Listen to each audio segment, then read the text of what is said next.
লন্ডনের একটি ব্যস্ত শহরে, পেখাম শহরে, একটি মেয়ে এভাবে ছন্দ ছাড়া, গান ছাড়া নেচেই চলছে। কি অদ্ভুত না ব্যাপারটা! এটাই হলো Gillian Wearing a dancing in পেখাম।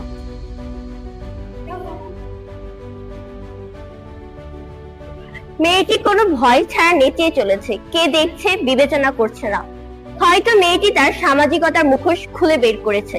শিল্পী বিশ্বাস করতেন আমরা আমাদের প্রতিদিনকার আসল অনুভূতিগুলো একটি মুখোশের আড়ালে লুকিয়ে রাখি। হয়তো শিল্পী শিল্পকর্মটির মাধ্যমে বুঝাতে চেয়েছেন আমরা যখন এই মুখোশটি খুলে ফেলি আমাদের মধ্যকার স্বনির্ভরতা, আত্মবিশ্বাস, মুক্তি জেগে ওঠে। গিলিয়ান ছিলেন ইয়ং ব্রিটিশ আর্টিস্ট দলের একজন। তার কাজের মূল ভাব ছিল আমি কে, আমরা নিজেদেরকে কিভাবে দেখাই, আর সত্যি বলতে আমি এখন কোথায়। তার কাছে ভিডিও মানে শুধু রেকর্ডিং ছিল না, তার কাছে ভিডিও ছিল আত্ম আয়না।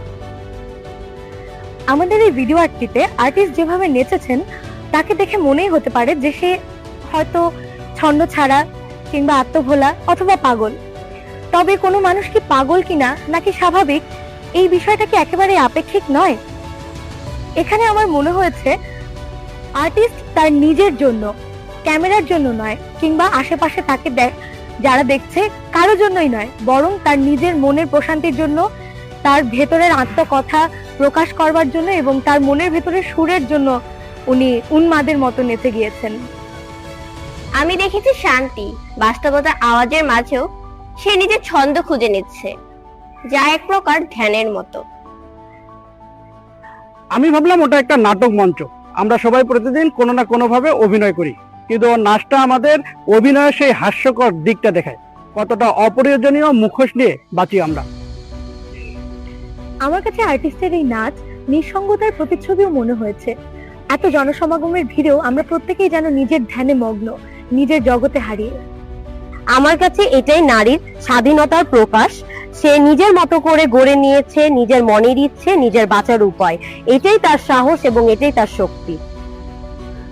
আমি ওর নাচটাকে একটা স্বাধীনতার প্রতীক হিসেবে দেখেছি, যেন বলছে আমি মুক্ত, আমি নাচবো, আমি আমার মতো করে নাচবো, কেউ আমাকে দেখুক আর না দেখুক।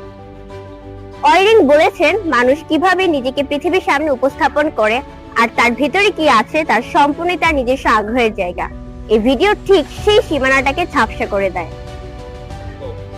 এই অস্বস্তিটাই তো সুন্দর, ও আমাদেরকে ভাবতে বাধ্য করছে ওকে যদি আমরা এইভাবে নাচতে দেখতাম আমরা কি করতাম? আমরা কি তাকিয়ে দেখতাম না ওর সাথে যোগ দিতাম? সব শিল্পই সুন্দর হওয়াটা হয়তো গুরুত্বপূর্ণ নয়, বরং সত্য হওয়াটা অধিক গুরুত্বপূর্ণ। তাহলে বলো তো তুমি হলে কি করতে, কিভাবে নাচতে পেখমে?